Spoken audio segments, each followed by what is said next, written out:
Top of the day, beautiful people. Top of the day. Happy Tuesday, beautiful people. Dawn, what's good? Sis Lavon, blessings, blessings.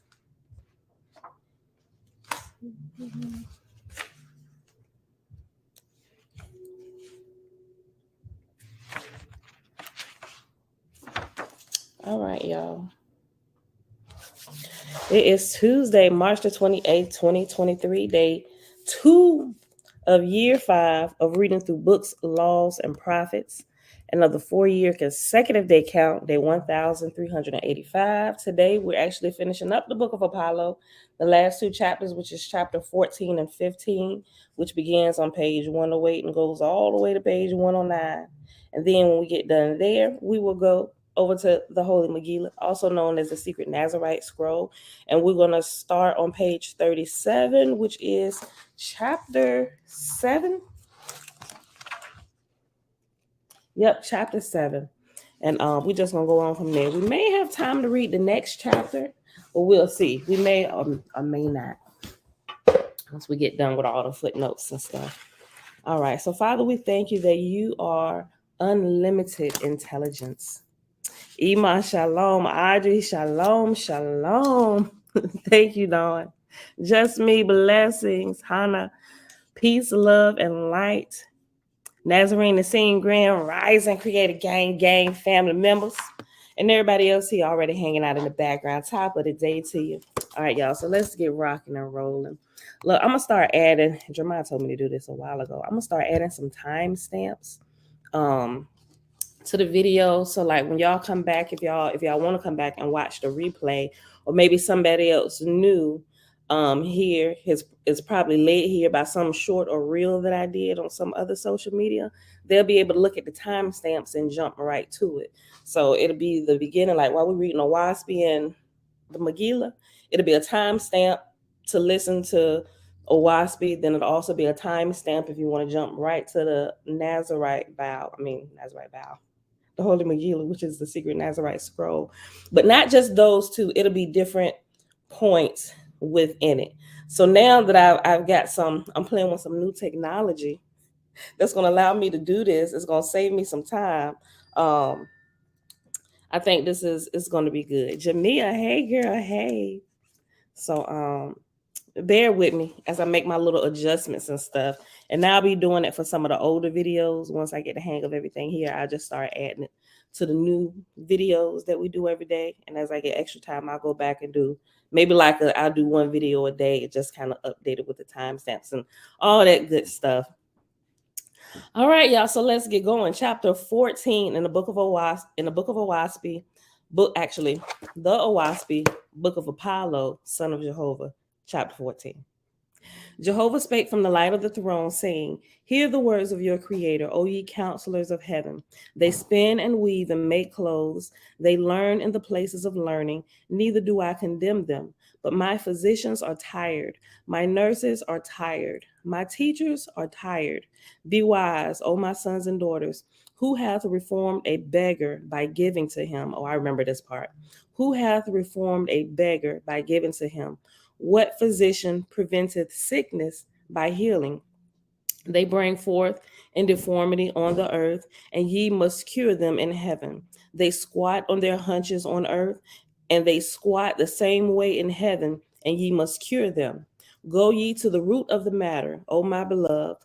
Send ye down to the kingdoms of my lords, and say to them, Thus saith Jehovah, follow them, O my lords, double the number of Ashars, double the Lewis. Remember, the Lewis is the master of generations. They're like a guardian angel, but their job is a little bit higher. They literally watch over and develop generations of people who can actually hear the voice of Creator. Through the marriages, they help orchestrate the marriages and the families who would come together to develop said children, and so on and so forth. And then they watch over them children and orchestrate it so they can meet certain people, so they can have children and watch them develop them children. The same process until they become so sensitive to where they can directly talk to Creator. But we'll get into that. It's a whole section about the Lewis. Verse 5, I read again. Go ye to the root of the matter, O my beloved. Send ye down to the kingdoms of my lords, and say to them, Thus saith Jehovah, follow them, O my lords. Double the number of Ashars, double the Lewis. Leave no young man alone, leave no young woman alone. Keep over them day and night. Give them visions and dreams of Apollo, for I am concerted in heaven and on earth to remold the forms of the earthborn. Jehovah said, Hear your creator, O Gal. Make 7 more plateaus for the second resurrection. Out of the idolatry of my son Apollo will I beautify the inhabitants of the earth, and the cast and mold of men and women shall become a great power. Jealousies will overspread the earth. Jealousies will rise in the first resurrection. Make 7 more plateaus in the second resurrection, and sort the Esians in the hour of birth. Hold on, let me go back. Didn't we yesterday we talk about in the Megillah about the 7 different heavens within each heaven in the in the first resurrection, second resurrection, and the 7? I'm almost certain we did. This now just stuck out to me here. Hold on, let me go back. It's like the different, thank you. I thought so, Levon. It's like going to the different schools. So you got elementary school, but within elementary school, there are 5 different levels, right? Possibly 6 if your elementary school has pre-K in there, right? And then you go to intermediate or middle school, right? And that one has 2 to 3 levels in it, right? 7th, 8th, 9th, or actually, no, I'm sorry.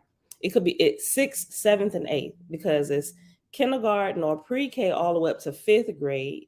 And then you have 6th, 7th, and 8th for intermediate or middle school. And then you have high school, which is 9th, 10th, 11th, and 12th. But here in Virginia, they break up the elementary school even further. Like the last neighborhood we stayed in, they had 2 elementary schools, but the primary elementary school was, they actually had pre-K. They had pre-K, kindergarten, first and second grade. First and second grade. Did it go up to second grade? And then I think it went up to second grade. And then the regular, I forget what they called the next one. The next elementary school was 3rd, 4th, and 5th, right? And I thought I had never seen that till we moved and lived over in that area. And after I seen it, I started recognizing Virginia, well, at least this area, it has a lot of them that way. And I think it's kind of smart too, because you have children as they begin to be aware of other things. It's about like right that age, like 2nd and 3rd grade, especially if they're grouped with other children and coming from different backgrounds. That's kind of like the age where they start being aware of certain things, right? So you can kind of keep the babies like it's like play school all day long, preschool all day long, pre-K, kindergarten, 1st and 2nd grade. Like it's the same group of kids, right? But it's the same way with the heavens. And both of these books say that. Okay. Just in case you were wondering, if you can't see the live chat, hold on. Just in case you were wondering, you can't see the live chat if we're playing for about 12 hours after original live YouTube. I Googled it. Oh, you know what? I guess when I go back to look at some of my stuff, I had never realized that. But thank you. Now I know. Shayla, hey cousin, Great Rising, Betwabu, Global Purpose, Grand Rising, Zachary, Yahoo, Shalom, Shalom. And everybody else here that came in hanging out in the background. All right, y'all. So let's get back to this. Let me see. We're in chapter 14, page 108 in the WASP. Let me go back. Let me just go back to verse 5. Go ye to the root of the matter, O my beloved. Send ye down to the kingdoms of my lords, and say to them, Thus saith Jehovah, follow them, O my lords. Double the number of Ashars, double the Lewis. Leave no young man alone, leave no young woman alone. Keep over them day and night. Give them visions and dreams of Apollo. For I am concerted in heaven and on earth to remold the forms of the earthborn. Jehovah said, Hear your creator, O Gal. Make 7 more plateaus for the second resurrection. Out of the idolatry of my son, Apollo, will I beautify the inhabitants of the earth, and the cast and mold of men and women of earth shall become a great power. Hold on, I didn't add a whole word in here. Let me read that again. And the cast and mold of men and women shall become a great power. Jealousies will overspread the earth. Jealousies will rise in the first resurrection. Make 7 more plateaus in the second resurrection. Just like we was just saying, they was talking about this in Megillah yesterday, the different levels within the heavens. Make 7 more plateaus in the second resurrection and sort the Esians in the hour of birth. God and the council perceived, and so God appointed workmen and fulfilled the commandments of Jehovah. And he established 700 tributary kingdoms of the second resurrection belonging to Gal.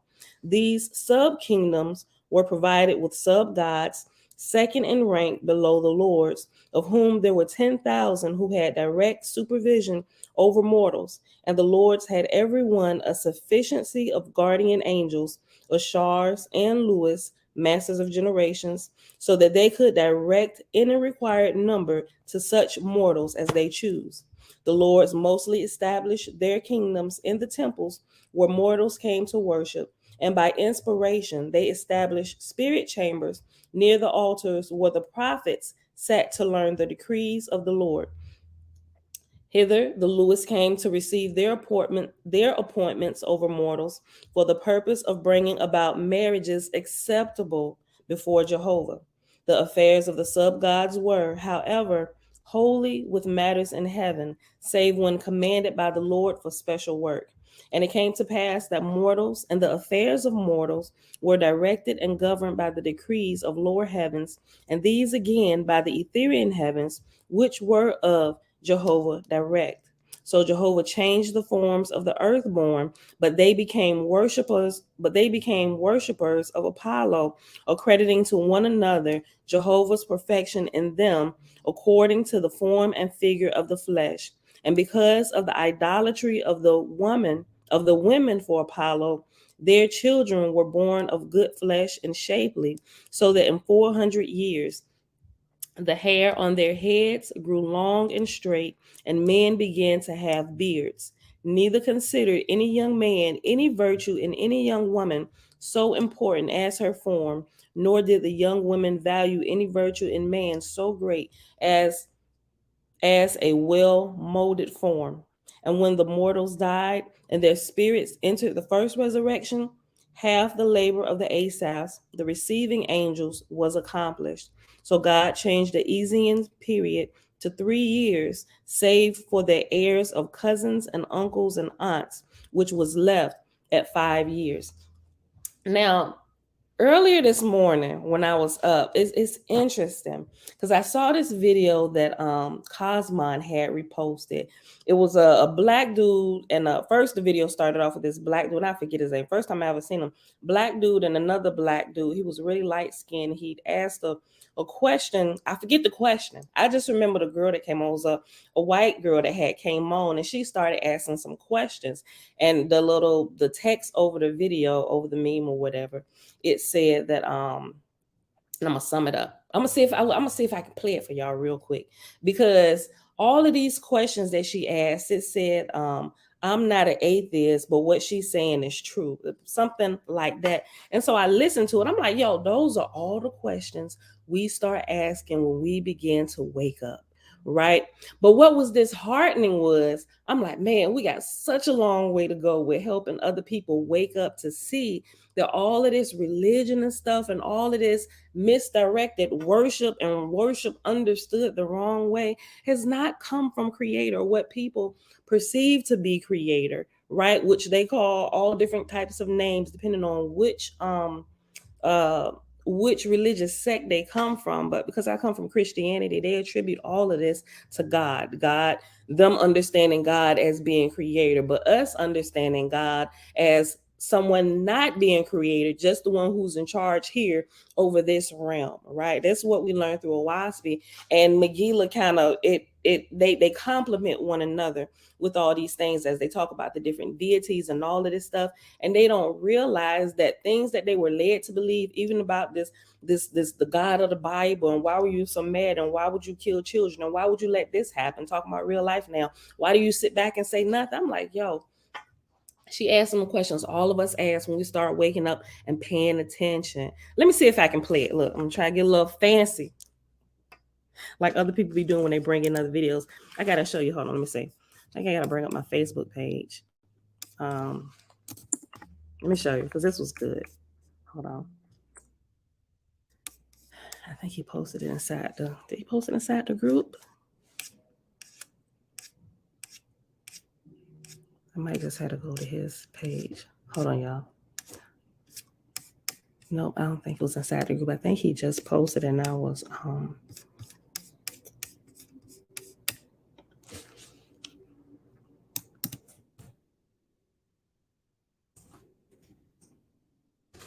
I gotta go to my personal page. Let's see. Personal page. Hold on, y'all. I want to show y'all this. Y'all probably seen it, but just in case y'all don't know what I'm talking about. Okay, now let me search for Cosmon. There we go. Boom. Cosmonian.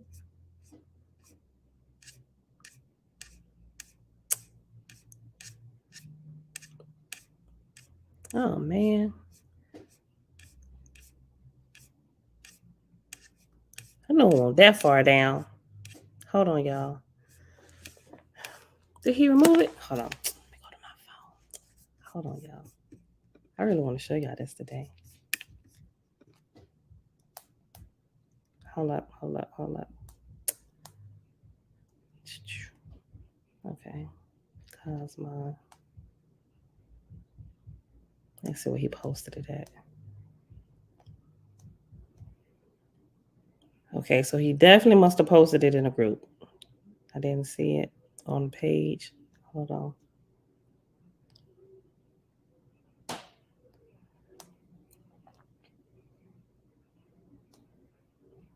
Did he take it down? Dang. Because I don't see it now. Y'all know what I'm talking about?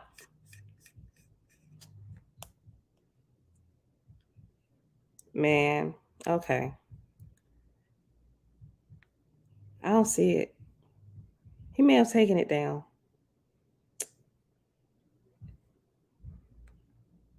All right. Well, if I find it, I'll go back and see. Let me just scroll real quick. If I go back and find it, I'll share it. I'll reshare it like in the group and in the community section where you can see what I was talking about. But she was asking all the kind of questions we start waking up, like why. But then down in the comment section, like I said, it gets disheartening because the majority of the people down in the comment section, clearly it was with some of the hashtags, it hit the algorithms, the audience of Christians, right? And so of course they said things like she has no spirit in her. I'm just like, I'm like, how could you say that with somebody that's actually just asking questions, doing their due diligence, right? Because if you start questioning what you have been taught to be true, and then it's a problem. Like they teach you to react this way. And it was last night. He posted it last night. Yeah, I don't see it. He had to remove it, or I'm just not scrolling enough, and it's been like a whole bunch of posts and it's not coming up. Man, I wish I started to save it in my what you call it, and I was like, it'll be here, but it's not. But it's probably there. I'm just not seeing it. But the comments down in that section under that video, they was just saying all kinds of stuff, and a couple people, of course, condemned her to hell because how dare you question a creator. I mean, they didn't say creator. How dare you question God and stuff? And like, I'm just like, wow.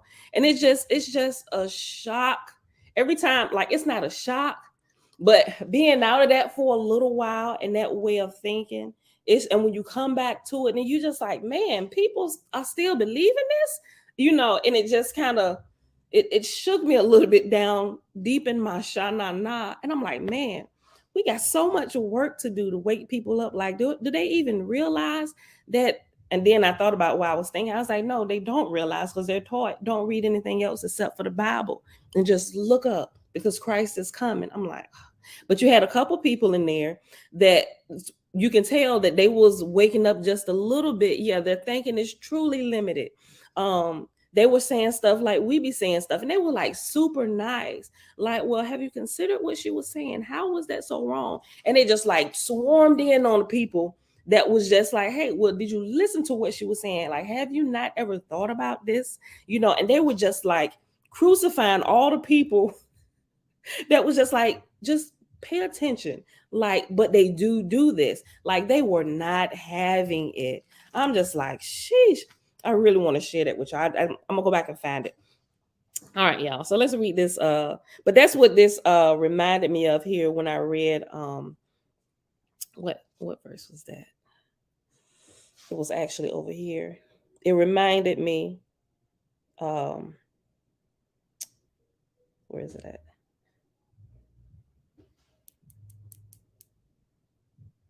Verse 13.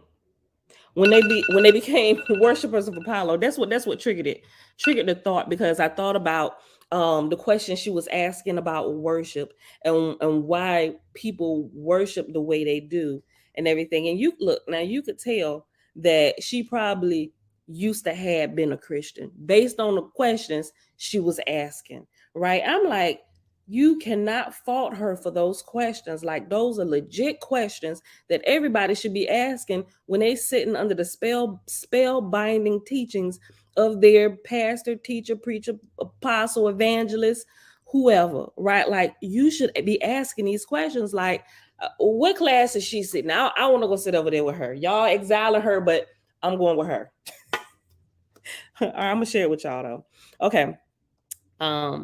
Chapter 15 is the last chapter of Book of Apollo, and it's very short. It's 8 verses. And it's page 109. So perfect was the way of heaven that at the end of 400 years, God and his lords and his sub-gods had ready for the third resurrection of grade 88, 8,500,000,000,000 souls for Jehovah's harvest. So Apollo sent Adova, division, goddess of wrath, and Coke, in Ethera, down to the lower heaven to deliver God and his host. And remember, every time they have a graduation, the gods change as well, because the gods graduate with the new set of brides and bridegrooms, right? So there are actually multiple gods who will graduate with that particular class of brides and bridegrooms. And the graduations, we ain't got to that yet. Maybe I think we did read over it once or twice, that the graduations happen every 200, 400, 500, 600, and 1,000 year periods. But within those, now some gods who rule may rule a little bit longer than others. Some may only rule for like the 200 years, but they're still here. They just kind of within the cycle working while new God sits on the throne to help with the raising up of us, who will one day also become gods and goddess here on these lower levels on the earth and within the 3 heavens above the earth. But once their cycle, I believe it's 3,600 years, 33 to 3,600 years, when that complete cycle is done, and the next and actually within the bigger cycle, there are multiple graduations that happen. But as they graduate out into Ethera, right? When they graduate out into Ethera, meaning earth, all of its levels above and below, right? First, second, and third, all the gods and the current God on the throne will graduate, and they go into Ethera, right? So even when you're cleaning up the hells, like if you were a false god or a false lord and you found yourself in hell, meaning you turned away from the Creator's light and love, and you walking in ways that's totally against love and caring for one another, everybody that's under you, that follows you, that worships you as God, you can't go any higher until all of those who were under your teaching, under your care, come up to the highest level that you are, and then you all will move up together, right? So it's good. Ema said Dan Calloway did an excellent teaching on the English language yesterday. I didn't catch it. I get to catch some of his stuff from time to time. Yes, Elijah, we are all brothers and sisters of every walk of life, and people do be forgetting that, right? It's because of all of the shenanigans and how they've got us separated from one another due to race, color, creed, religion, all of this stuff to keep us divided. But it's not Creator. But listen, why does Creator allow it? Look, we was kind of reading about that yesterday as well, the last couple days. Remember, as they were creating this, they were saying there will be some who don't stay on the path of the law of life, right? And it's going to be tears, but we have to stay outside of the mother ovum, pretty much hold the line outside of mother ovum, because we've given everybody free choice, free will. They have to choose. It's a part of the growth process here with inside the mother ovum on earth and her heavens, right?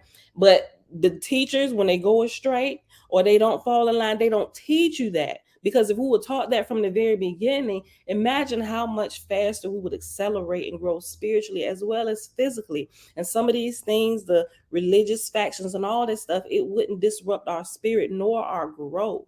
But we will understand those things. But OSB teaches you about the process of all of that and why it happens as worlds develop from infancy to maturity down to when it goes out and it's no more, right? So, but all of these you should read together, like Owaspi, Megillah, the Bible, because the Bible has a good, you can see a lot of good shenanigans with the false gods and lords in there. And that's why people in Christianity, they all tripped up because they're not allowed to read anything else, but they're reading all the stuff with the shenanigans of the false gods and the false lords. And now they got to attribute somebody got to be God here, but they only got to choose from the shenaniganizers in the Bible. Like they haven't even met Creator yet.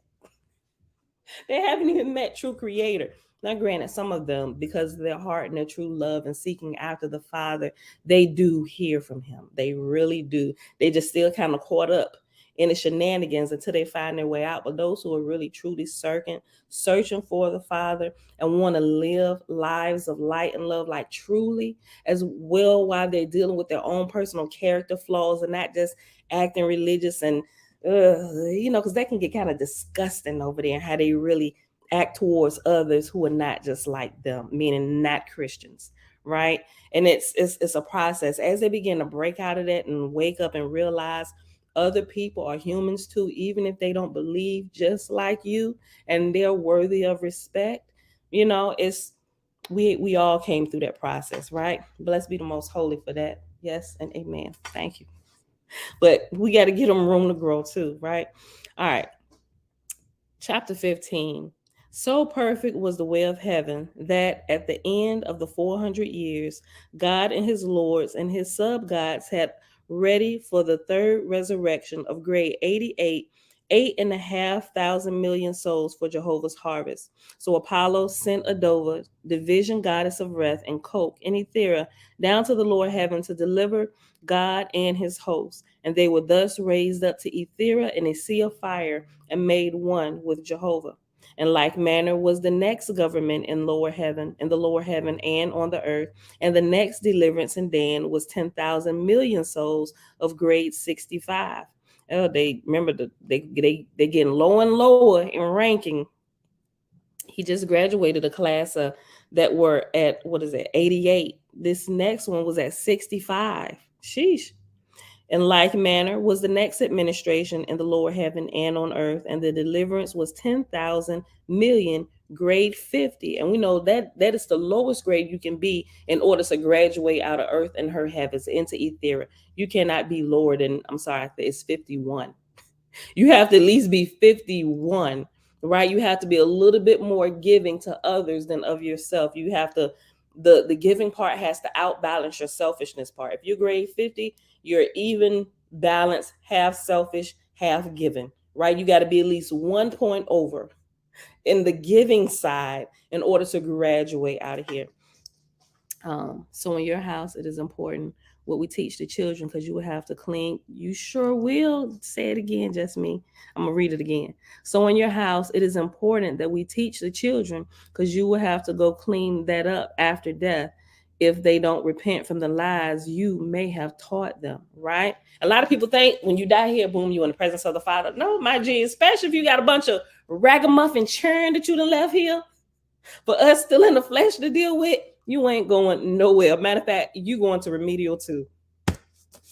It may not be hell that the church describes, but a lot of y'all parents are still hanging around here when y'all still got y'all lives all in a mess, because they're responsible for you, right? All the way through. All the way, like all of us, our parents, multiple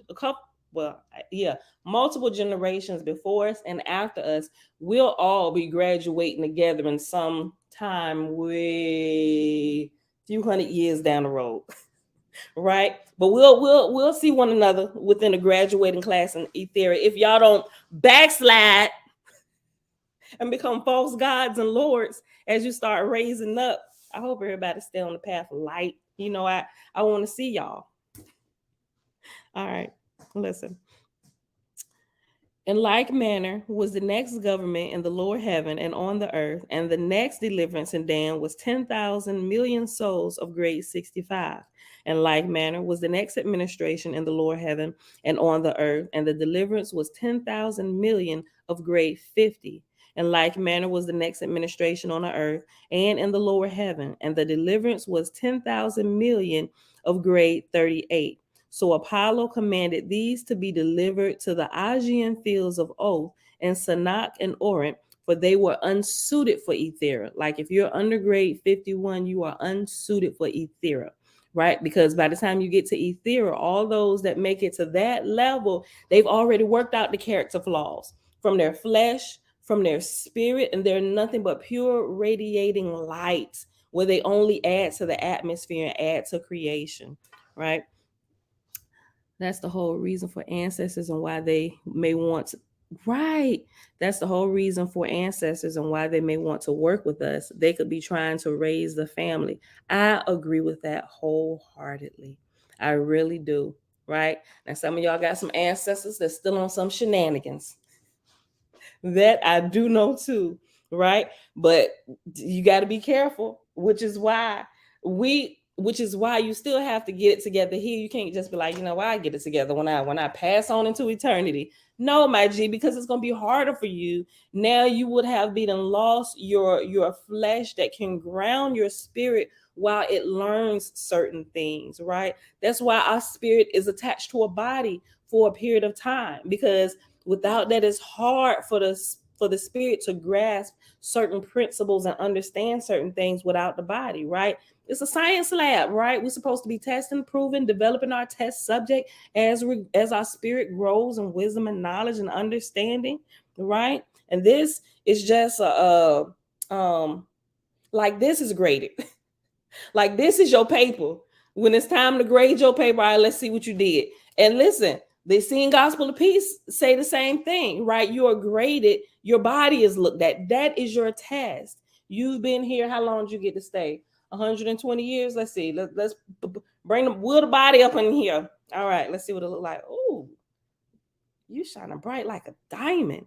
It didn't even disintegrate in the dirt. Oh, you passed. You done figured out something, right? You bring back, we couldn't find the body. Bones and everything disintegrated. We're gonna need to roll the clips on what they look like when they when they passed away. Look, I'm joking. But seriously, when you stand before the creator, when you talk to him, your body is looked at. Like, seriously, what did you do with it? Did you wear it out? I mean, was it overweight? Like, all of these things. I see you didn't get that under control. And you still have to learn these same principles, right?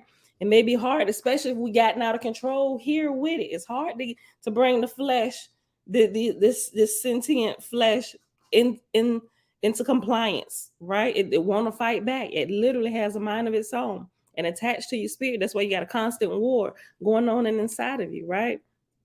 Makes me think about Black Panther, the movie. Look, all right, okay. Verse 5, I read again. In like manner was the next administration on the earth and in the lower heaven, and the deliverance was 10,000 million of grade 38. So Apollo commanded in Sanach and Orient. Hold on. So Apollo commanded these to be delivered in the Aegean fields of Oath and Sanach and Orient, for they were unsuited for Ethera. Right? Not that y'all ain't gonna get to go ever, but it's still some things we need to get y'all sharp on so we can get your grade up above 51 so you can go. Nobody under 51 can graduate to Ethera, right? They're not born again, right? They're not born again coming through the flesh back here. That doesn't happen. They misunderstand what born again truly is. But they're still in the heavens, but they just go to another area where they're kind of just like, you just got remedial teachers, right? Tutors and stuff, and you go through these different things. So we learn all about that here. Verse 6, in like manner was the next administration in the lower heaven on the earth, and the deliverance was 16,000 million, but they were of grade 24. So Apollo commanded them to be delivered to the nebulous straits of Kapawachikikaka for further development. I remember this word. I got to highlight it. Kapawachikaka. Seriously, I think that's what it say. So Apollo commanded them to be delivered in the nebulous straits of Kapawachikaka for further development. In like manner was the next administration in the lower heaven, but not so on the earth. For the kings and queens carried the idolatry too far, and mortals took to destroying ill-formed children and cripples, thus casting the ills of mortality into heaven. So there was no deliverance for the last stand of Apollo's cycle, and Jehovah received no harvest. Thus ended the cycle of Apollo, being 2,800 years. So after his cycle, so after 2,800 years, a new that cycle ended and a whole nother God took place. But his full cycle was 2,800 years, 2,800 years. All right, y'all. So that was it. Just double check something.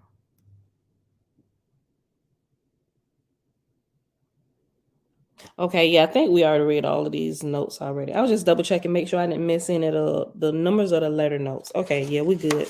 All right, so, oh, wait, no, we go back tomorrow, not tomorrow. When we come back, what's that? Tuesday. When we come back Thursday, because the new moon cycle, we'll actually go back to page 95. The book of Apollo is the heavenly account of what was happening simultaneously while the account of everything that was happening was going on earth. So that is the bottom part of Owaspy. And so we'll go back to page 95, the Lord's third book, being contemporaneous with the book of Apollo, son of Jehovah. As the latter book is of heaven, so is the Lord's book of earth for the same period of time, right? And also what's crazy is that the Christians don't understand that part either. And they don't realize they just have the earthly account of everything, the earthly account of the shenanigans of the false gods. They got the worst parts with some truth sprinkled in it, right? The little truth that's sprinkled in it is enough to wake you up and get you going on the right path. We're living witnesses of it. We are, because we came out of it, because we realized this can't be it, can it? Like something is off about this, right? Why is God okay with murdering babies, right? Men, women, okay, but babies, the innocents, how can that be okay? That's when questions start coming up, right? Okay. When you really start rebelling against your teachers and start using your own brain.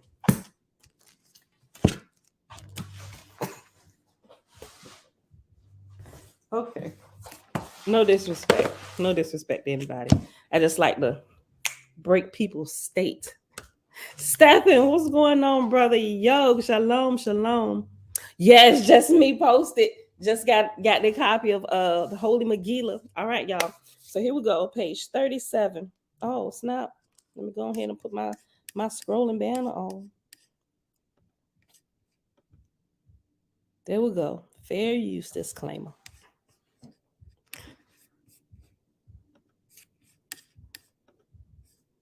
All right. Can I take? I think I can.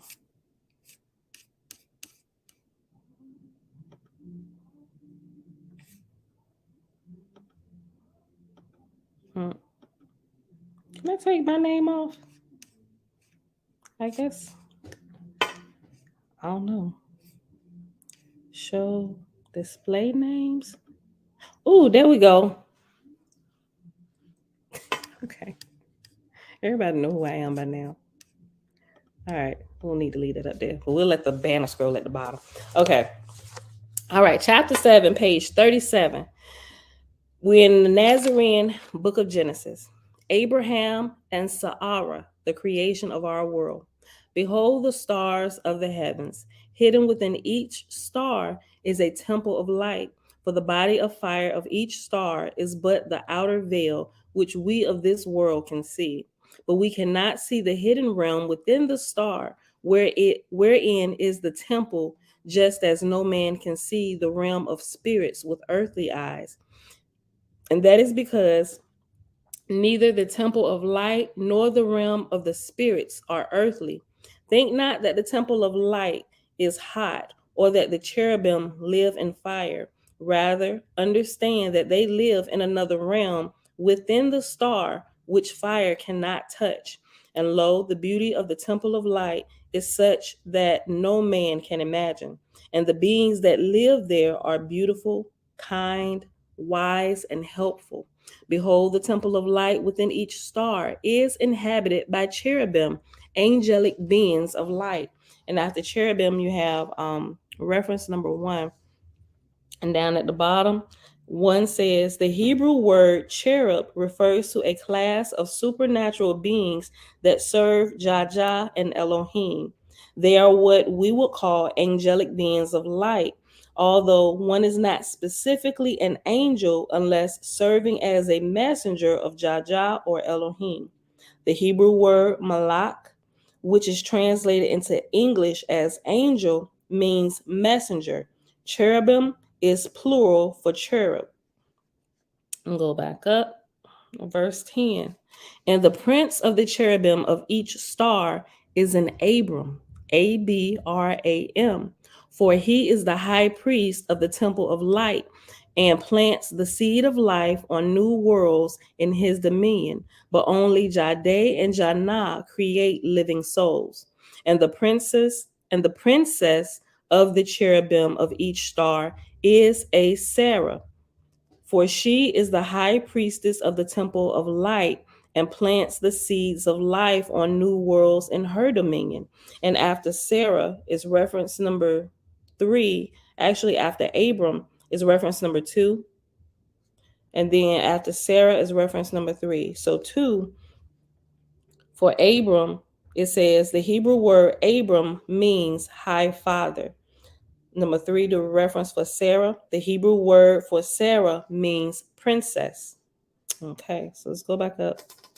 Verse 12, I read again. And the princess of the cherubim of each star is a Sarah, for she is the high priestess of the temple of light and plants the seeds of life on new worlds in her dominion. And the worlds that circle a star are in the dominion of that star. And each star is in the dominion of an overseeing star, which is a star that oversees many stars and worlds. Yea, and each overseeing star is itself in the dominion of an even greater overseeing star. And all stars are in the dominion of the great central sun, which is the temple of Elohim. And so when I read through this and I think about the book that I have, it's upstairs. I keep it upstairs when I go to read the book about, matter of fact, not just that one, it's all of them by Matthias Fleury. He said his enlightenment came from the beings who live inside the sun, right? People who sun gaze or whatever. Once they practice it, I know that sounds like that's a bunch of garbage. Like what? You a few cards short of a full deck, aren't you? Right? Beings inside of the sun. A year ago, you couldn't tell me nothing like that. But now that I understand what they're talking about in the different realms of the spirit and everything, I'm like, truly, because they are light, right? To us, it would seem that way, but they are truly light.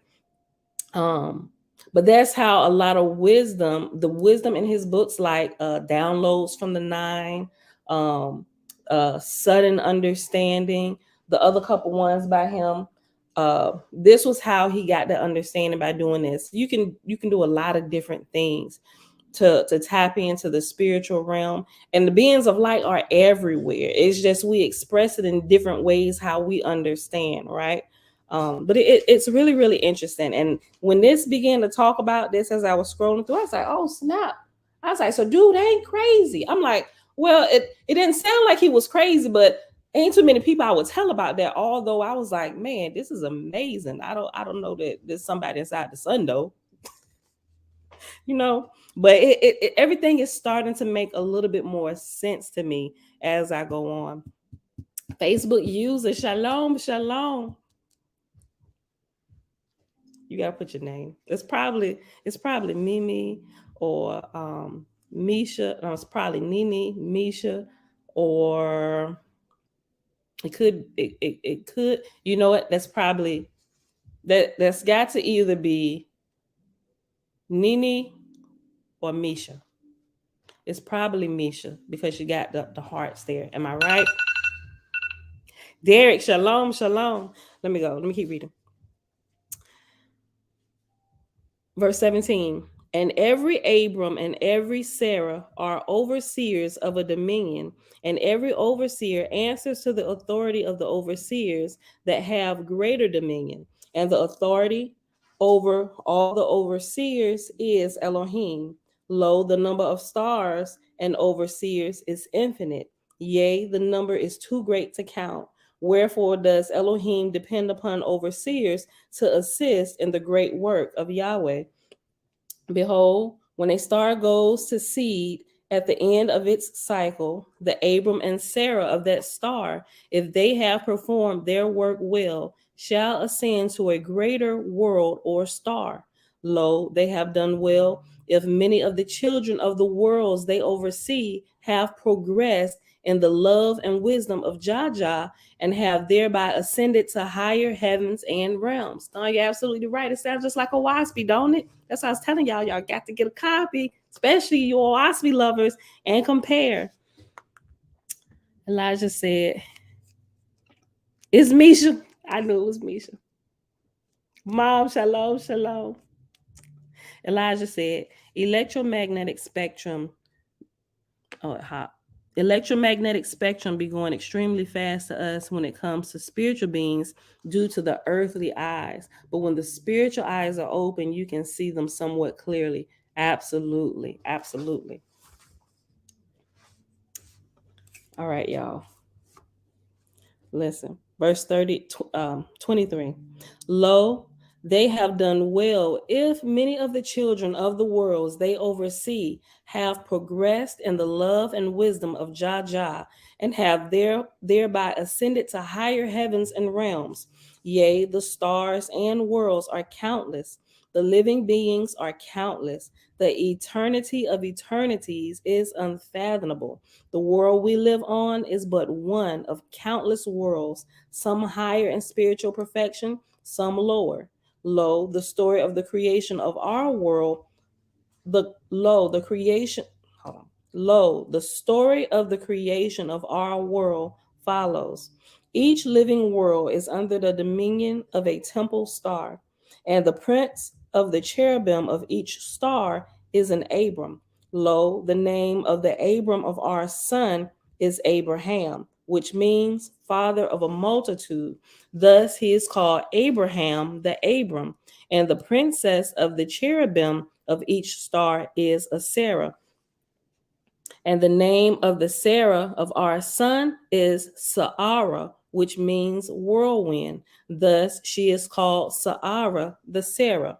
And after Abraham the Abram is reference number 5, and after Saara the Sarah is reference number 6. So reference number 5 at the bottom says, Abraham is his personal name, and Abram is the office he holds. Abraham means father of a multitude. Abram means high father, right? Like the kind of like the what do you call it? The Pope. Well, it's different ones. I just first thought about the Pope. Um, yeah, I mean, shucks, it'll be a title. Pope is the office. Francis is his personal name. Pope Francis. All right.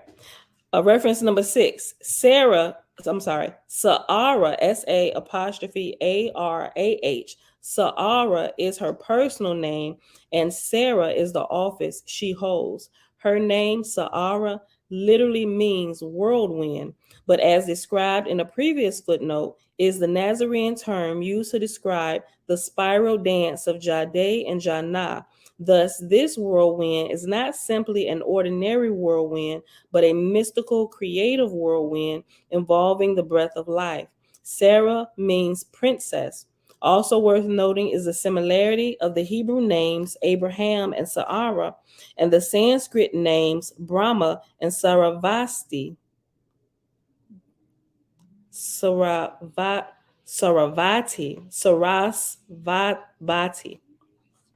Screwing it up. Okay. What was her name? And it was close to that. What was Brahma's wife's name? It was close to that in Owaspy. We're going to get to that. We ain't got to it again yet, but we're going to get to it. But listen to this. Sarah means princess. Also worth noting is the similarity of the Hebrew names Abraham and Sarah and the Sanskrit names Brahma and Sarasvati. In Vedic literature, a Brahma, a solar deity, oversees each solar system, and each Brahma is under dominion of a greater Brahma. And the female consort of Brahma is Sarasvati. Mere coincidence? Probably not. Most likely, the Vedic tradition has preserved many kernels of the more ancient Nazarene tradition, including vegetarianism, reincarnation, and the idea that there is both a god and goddess. So remember, don't let the word reincarnation throw you off before we realize what they're talking about, right? Okay, so just hold on. We're going to get to it. All right. Verse 36. Behold, Abraham and Sarah are sweet souls whom had previously pierced the mother ovum and enjoyed a blessed day of play with Jah in heaven most high. Now they had returned to the mother ovum to serve as hands of mercy under Lord Christ Jade and Lady Christ Janah. And Jade and Janah gave to Abraham and Sarah a great work, the planting of a new star seed and the seeds of its heavens and planets and creatures. And though Abraham and Sarah would plant and nurture the seeds, lo, only Jade and Janah were to create such seeds. For behold, those of the Luciferian rebellion had begun violating this, and other precepts had thereby spread much evil and pain in many worlds. Today I'm going to go get my credit card, and also once I get to my 700 mark, I'm going to apply for an auto loan, get a car, and also. Okay, you know what? This could wait till after this. Like the whole world don't need to hear that. Talking to what they gonna do? These are all just people that want to be better than themselves. I don't got to worry about them. These are positive people. Okay. He loves y'all. Yeah, y'all positive people. Y'all good peoples out here. Ain't no worry with y'all. Love y'all. Love you too, Mama. Love you too. How you tell them you love them first before you tell me you love me? I'm playing. I'm joking. I'm joking. Go on. Get out of here. You going to the warehouse, right? Okay. Just don't forget to get the paperwork for the sign-offs today. All right. Okay. Verse 41. Yea, Lucifer. Hold on, let me read this last verse again. Verse 40. For behold, those of the Luciferian rebellion had begun violating this and other precepts, and had thereby spread much evil and pain in many worlds. Verse 41. Yea, Lucifer, under the inspiration of Satan, had begun creating his own seeds, not of stars or worlds, for he had not that power, but of evil life forms that he seeded as weeds upon many worlds. Oh, right. We taking it to the shop. Right. I got you. Okay. So, okay, let me. After Satan is reference number 7, and we almost done, y'all. Yeah, it's 105 verses. We're gonna finish reading the chapter, then we're gonna get out of here. But if y'all gotta get to work, go and get to work. I'm recording. You can come back later and watch this. Don't be getting in trouble. All right. So after Satan is reference number 7, and 7 at the bottom says the Hebrew word for Hillel, Helel, has come into English via Latin as Lucifer. Both Hillel and Lucifer mean shining one. Nazarene tradition informs us that Lucifer, Hillel, was formerly a high-ranking cherub who embraced the dark side and became a servant of Satan. The Hebrew word Satan, pronounced Satan, means opponent or adversary and refers to the chief opponent of Jah and Elohim. The ultimate Satan is non-being. The antithesis, The ultimate Satan is non-being, the antithesis of Yah. In that sense, Satan is not merely a personality, but a way that is antithesis of the way of Yahweh. And we learn about that, right? Right. It's like a lower nature, not like necessarily this deity and being that is coming to get you, right? But it's no, you're literally living in darkness. Like you choose to walk in this particular path, in this way that is opposite of the ways of life. It's the antithesis of life, right? The antithesis of Yah, of Creator. Let me go back and read this again. The Hebrew word Satan, pronounced Satan, means opponent or adversary and refers to the chief opponent of Jah and Elohim. The ultimate Satan is non-being, the antithesis of Yah. In that sense, Satan is not merely a personality, but a way that is antithesis to the way of Yahweh. The way of Satan is that which causes consciousness to contract rather than expand. So would we say Christianity, for the most part, I know this is going to sound like, oh my God, no, you just didn't say they were serving Satan. But according to the true definition of it, isn't their consciousness contracted instead of being expanded? It is the absolute opposite, right? I'm just saying, it's something to think about. I'm asking the same questions this girl asking. Of Satan is that which causes consciousness to contract rather than expand. Many personalities serve the dark side, the way of Satan, and one of them is a fallen cherub, Lucifer. But Nazarene tradition makes clear that there has emerged one particular demonic entity, the Dark Lord, who recruited Lucifer, that is so evil that he is referred to as Satan. Thus, ultimately, Satan is a way, but there is also a demonic entity that has emerged as the number one opponent of Yahweh, and is thus called Satan. His goal is to enslave beings and to sustain himself by feeding off of their life force, right? All the worship that Christians are giving, like how long we gotta keep throwing down our crowns? Just keep going. This is all we do all day. We worship. Like you don't realize your misdirected worship is actually keeping you enslaved. I'm just saying. Which I don't want to hear it though. His goal is to enslave beings to sustain himself by feeding off their life force.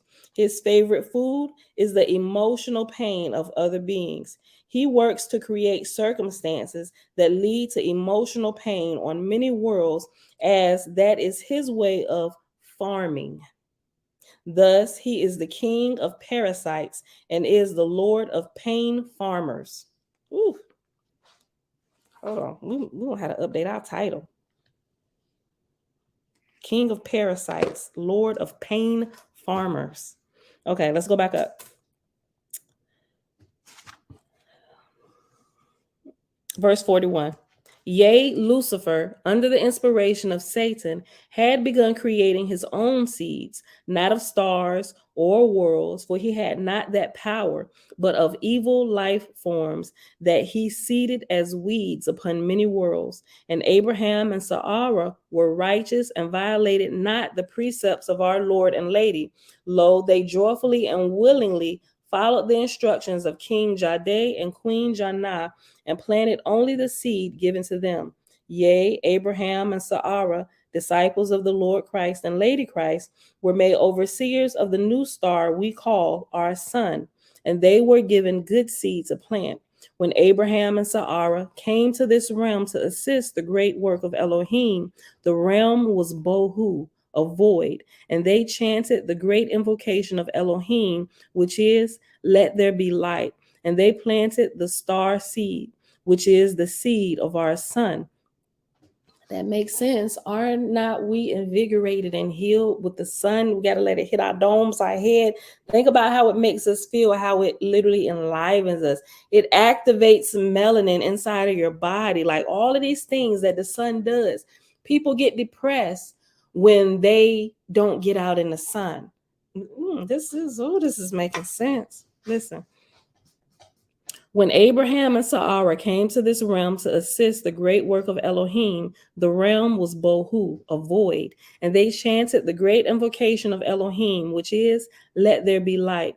And they planted the star seed, which was the seed of our sun. As they watched the seed grow, they said, it now emanates spiritual light into this darkness. It is good seed, and the birth of the spiritual light was during the first great day of creation of our world. Then Abraham said to Sarah, now let the spiritual light form a body of light, which will be our temple. Sarah said, yes, I will plant the seed of air. It shall be the breath of life for the body of light. And she planted the seed of air, and the spiritual light emanated a body of fire. Abraham and Sarah said, it is good seed. And that was the second great day of the creation of our world.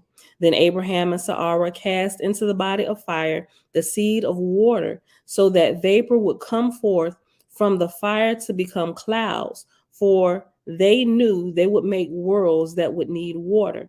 And vapors came forth and formed primal clouds. They said, it is good seed. And that was the third great day of the creation of our world. And as the sun burned and whirled through the air, and the winds swirled, the air and the wind swirled. Okay.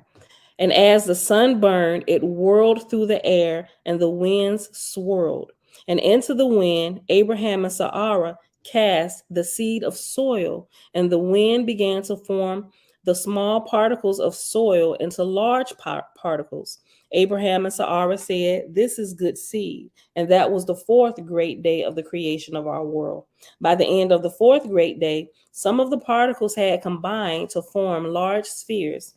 Abraham and Sarah chose the largest spheres to be the planets for this realm.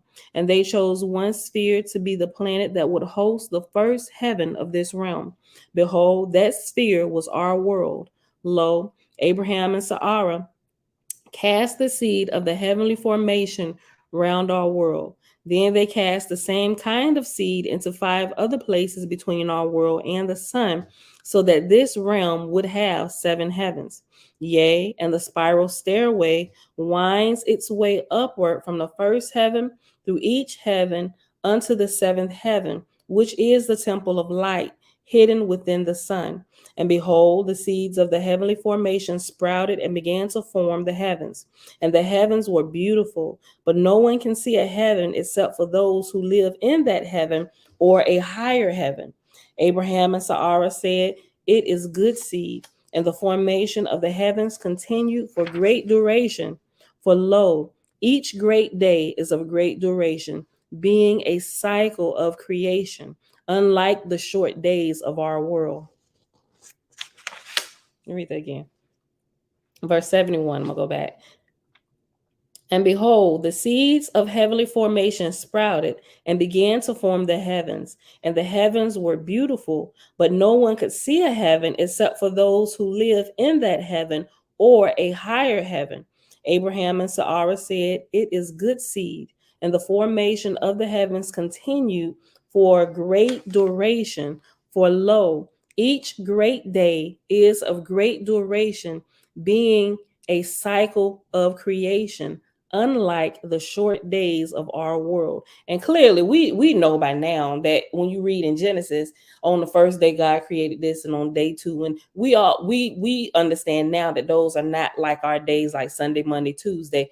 Those days were periods of time, right? Because think about the growth that had to happen with the development of the seeds into trees. They didn't gonna happen like in the 24-hour period. So common sense would tell us, even though they put it there like this day one, like it was a straight week, those of us who are a little bit more mature in our understanding, we understand that those days were actually cycles of time, right? And if you get outside of the Bible, like in some of the books of the Apocrypha, it'll actually begin to explain that as well, right? But some people are confounded to the Bible only, and they think it's noble, it's bondage. Okay. And the formation of the heavens continued for great duration. For lo, each great day is of great duration, being a cycle of creation, unlike the short days of our world. And that was the fifth great day of the creation of our world. Then Abraham and Sarah opened the soul pathways of the 12 constellations so that the souls of many living entities could pass into this realm to have birth on our world. Behold, each species of plant and animal, even humankind, is within a group ovum. So if you ever studied the constellations and looked at birth charts, right, this will help you understand why when we look at people, you got groups of different people with the same sun signs. You got all Geminis act like they got split personalities, and the different ones, right? All 12 of them. And I began to look into that a little bit last year. I got all kinds of references. I'd even run birth charts on every single family member in my household, my grandchildren, my mama, my sisters, my nieces and nephews, and I got records and stuff. And I'm just kind of going through looking at this. I'm like, this is absolutely amazing. That was just for like my family. But then I began to look at the greater group of people and how that's how they do personality tests, right? The different types of personalities, that's how they can be spot on about different people, right? Because the birth charts are nothing more. It literally gives you it's literally timestamps from when you came into the world and what was happening in our universe, right? So it's literally the time you passed in here. This was going on at this time, and they tell you the sun was here, the moon was there, these stars you came in, which is also why to get an accurate one, you need the actual time and location where you were born at as well. All of this makes sense as you begin to study it. If you study it apart from other things, it may not really make a lot of sense. But in the light of everything else, with all that we're learning and that information that I learned, I'm like, oh snap, it's missing pieces of the puzzle, right? And if you're in Christianity, they tell you to stay away from the horoscopes and stuff. It's of the devil. Bro, it's gonna keep you dumb and dumber, because it's a big piece of the missing. It's a big piece of the puzzle that's missing that you need to understand, right? um but this explains, and clearly this is going to get into this, or shed just a little bit of light on this. This is going to help us understand why all Geminis act alike, or all Leos, or all Tauruses, they act alike. They got the same type of attitude, and it's like, why is that? It's nothing magical. It's literally a science on why they act this way. Like seriously, some may be they like there'll be like a even kill between their sun and moon sign or whatever, or they could, and depending on how far into the month they were born, they like Aries could be more of what comes after Aries or before? or say a Pisces could be more, I don't forget what I'm trying to say. But anyway, if you're more to like the end of the month, you may have more characteristics of that next sun sign because of how close you are. And during that time period, this is where these kind of seasons was being dropped on these people. So you got sprinkled with some of that too, right? Love me some Geminis. I'm married to one. My two oldest sons are Geminis, right? All three of them. Put all three of them in the room together. OMG, right? And would you believe this? I am the only Aries in my family. Not only in this family, but my siblings, my aunts and uncles. And I thought that was amazing in itself. I'm like, we got to be missing somebody. There has to be somebody else that's an Aries in my entire family. Somebody. I haven't found them yet. Right. I'm looking at my aunts and uncles, their birthdays and their children's birthdays. And I thought that was really interesting. I don't know if that means something, but I don't know. But based on Aries, they're kind of like fire starters. They know how to start things real good. They just got a problem with carrying it out, right? Which makes them, it makes us awesome delegators. We can start stuff, we on fire, right? But we need people to come along beside us to help us carry out these amazing, awesome plans that we have, right?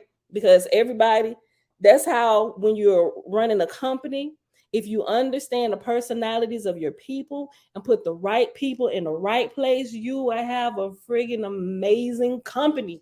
Like nobody be able to stop y'all because the leader understands the people and got the right people in the right places, right? We don't need the cook being a janitor. Sis, you can throw down in the kitchen. This is where we need you. But Sister Betty love clean. Like she's awesome. Like she gets in there. Like she leaves nothing unturned. Ain't a bit of dust. She sleeps in her white gloves, gets up.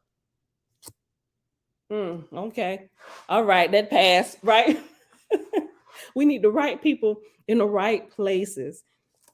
And just think about it here in life as well. Like seriously, if we operated in that type of understanding everywhere we went, even in the school systems, all kids don't learn the same way, right? I can sit and listen to a teacher lecture for hours on end, right? Which is probably why I can talk for hours on end because that's my style. Like I love it. Growing up, I was the child watching infomercials all night long, and I love them. Like y'all will get it. Like y'all have to get this because that in itself is a revelation and it is a game changer when you understand that and you begin to apply it in every area of your life, right? Even understanding the personalities of your children. Oh, well, okay. Let's finish reading this because we passed our time a little bit today on this Tuesday. Listen, okay. Verse 76, page 42. Then Abraham and Sarah opened the soul pathways of the 12 constellations so that the souls of many living entities could pass into this realm to have birth on our world.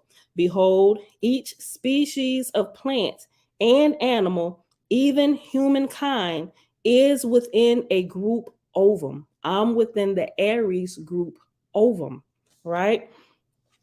And each soul also becomes a member of the group ovum that most matches its own thoughts, words, and deeds. And each soul is also within its own individual ovum. Lo, from each group ovum, Abraham and Sarah chose two souls to be the first of each species to awaken upon our world. And they gathered these souls and placed them in bodies but made them sleep until the tree of life was planted in the garden. Then Abraham and Sarah placed the sleeping bodies in the area that would be the Garden of Eden, which would be the birth garden. And after Garden of Eden is reference number 8. And 8 at the bottom says, the Hebrew word Eden means delight or paradise. Okay, verse 83. And the garden was in the center of the most fertile part of the world, which was the land of Cush. And after Cush is reference number 9. Reference number 9 at the bottom says, the Hebrew word Cush, pronounced Kush, refer Koosh, Kush. Okay, I said Cush. The Hebrew word Cush, pronounced Cush, refers to the land now called Ethiopia. Though scholars know that the word Cush refers to ancient Ethiopia, the meaning of the word itself is unknown. According to the Nazarene tradition, the name Cush was chosen by Abraham and Sarah because in the tongue of the cherubim it means hidden power, which is the power of Elohim. All right, back up to verse 84. Yea, Abraham and Sarah named this land Cush because in the tongue of the cherubim, that word means hidden power, which is the power of Elohim.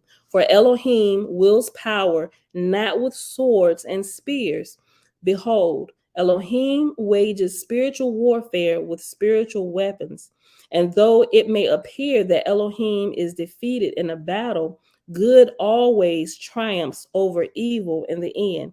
And that is the mystery of the hidden power, which is Cush. Yea, at the center of Cush would be the Garden of Eden, the birth garden, once the seed of the tree of life was planted. And in the center of the garden was a holy mountain. Lo, atop that holy mountain, Abraham and Sarah would plant the holy tree of life, and only then would the dormant bodies awaken. Lo, the time from the opening of the soul pathways of the 12 constellations to the time of the gathering of the dormant bodies was the sixth great day of the creation of our world. Abraham said to Sarah, before we plant the seed of the holy tree of life, let us spend the seventh day in prayer and communion with Elohim and Jah, our God and Goddess eminent and transcendent. Yea, and then on the evening of the seventh day, after the sun is set, we will plant the holy seed. Then will all the dormant things spring to life, and this area will become a garden of delight. Thus, the seventh day of the creation of our world was a day of prayer and communion, which is Shabbat Shalom. And after Shabbat Shalom is reference number 10. And 10 at the bottom says, the Hebrew word Shabbat, Sabbath, is usually defined as rest, but is certainly related to the Hebrew word Shabbat, which means seven. This type of rest is that which occurs when we enter into communion with Yah. The Hebrew word Shalom means peace. Thus, the term Shabbat Shalom literally means Sabbath peace, and refers to the seventh day of the week, a day that was dedicated to spiritual activities.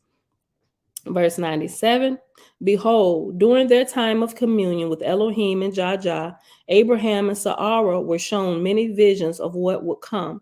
And Elohim whispered in their hearts and minds the things that they must do, for the agents of Satan were coming to do them violence. For lo, Satan wanted this new world for his own purposes, and he had sent his servant Lucifer to prevent the planting of the tree of life and to plant instead another seed.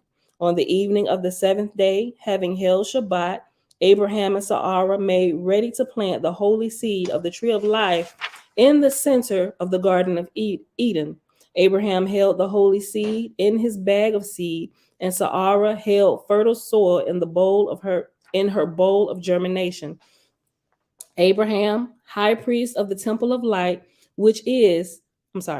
Abraham, high priest of the temple of light, which temple is within the sun, raised up his staff and recited the words of prayer and invocation for the planting of the holy seed. And Sarah, high priestess of the temple of light, which temple is within the sun, raised up her bowl and recited the words of prayer and invocation. Then Abraham planted the seed of the tree of life in Sarah's bowl. But behold, before Sarah had germinated the seed in her bowl, yea, before she had opened her bag of water and moved the seed from her bowl to the garden where it would grow tall, the agents of Satan attacked. And that is where we're going to pause today, my beautiful people.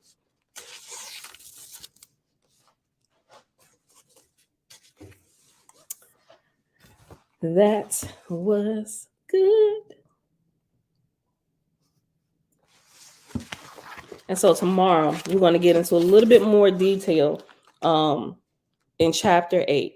and it's entitled Lucifer Attacks the Garden of Eden. Audrey said, wait, so was there more than just two people that they placed in the garden, since it said they chose two souls from each ovum in its 12 constellations? Yeah, it's definitely more than two. Like, even as we read through a Watchmen, as we think about this, it's definitely more than two. Matter of fact, when you get outside of the Bible into the Apocrypha, when you get into Jubilees, I think it is, even Jubilees chapter 2 or 3 lets you know that there were more than just two people. Right? It's definitely more than two people. But yeah. So it's get interesting. It's going to start explaining this. It's going to start explaining this. If you haven't, look, shucks, if you haven't read Jubilees, go read it or listen to it. It's on YouTube. You can just put in Book of Jubilees and just listen to it. They got a lot of people reading all this stuff now. So, but yeah, go check it out. But this is getting interesting as the days go on, right? We add to our learning and our understanding. All right, y'all. So today it is Tuesday, March 28th, 2023, day 2 of year 5 of reading through books, laws, and prophets. And of the 4-year consecutive day count, day 1,385. Today we read in Owaspy, the last 2 chapters of the Book of Apollo, Son of Jehovah, chapter 14 and 15. And that was pages 108 to 109.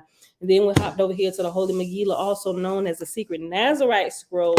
And we read chapter 7 in the Nazarene book of Genesis, and that was pages 37 to 44. Now, Father, we thank you not only that you are unlimited intelligence, we thank you that you have created us to be vehicles of infinite intelligence that can develop. I love it. Okay. Yes, race of Adam and Eve in Owaspy. Right, Elijah, right? We talked about that. We're about to observe the Sabbath day, and they just talked about it. I know, right? You can't make this type of stuff up. Like, as we read, we begin to notice different things in the days happen and line up with what we're reading, right? That's just icing on the top of our cake. And who doesn't like to eat cake with icing? Well, depending on what type of icing, then I would scratch the icing off and just eat the cake. You know, because there is some icing that actually burns my lips. And I'm like, this cannot be for human consumption. Something is wrong with this. Or I might be allergic to something in it. But if I eat cake, it has to be like a whipped icing. Anything else that's like heavy sitting on top of the cake, first of all, it's disgusting. And it don't taste good. It tastes like a bunch of lard and just thick grease that you got to bite into its blood. I can only eat whipped icing. But anyway, with that being said, beautiful people, thank y'all for hanging out. I will see y'all back here Thursday morning. Remember, we're observing the Sabbath tomorrow for this moon cycle. For those of you that don't understand, thinking Sabbath is Friday or Saturday, we're just growing in our understanding of things a little bit more. We're keeping the Sabbath according to the clock in the sky, right? And as you learn about it, just adjust, right? You ain't gonna go to hell because you celebrating on the wrong day. Because for most of my life, I celebrated Sabbath on Sunday because I was a good Christian girl, right? That's what I thought the Sabbath truly was, until I started asking questions when I got tired of the church shenanigans, you know. All right, y'all. So with that being said, yes, peace and blessings, beloved family. May Creator, the ever-present, be with you all. I love y'all, and I will see y'all back here Thursday morning, bright and early. Peace.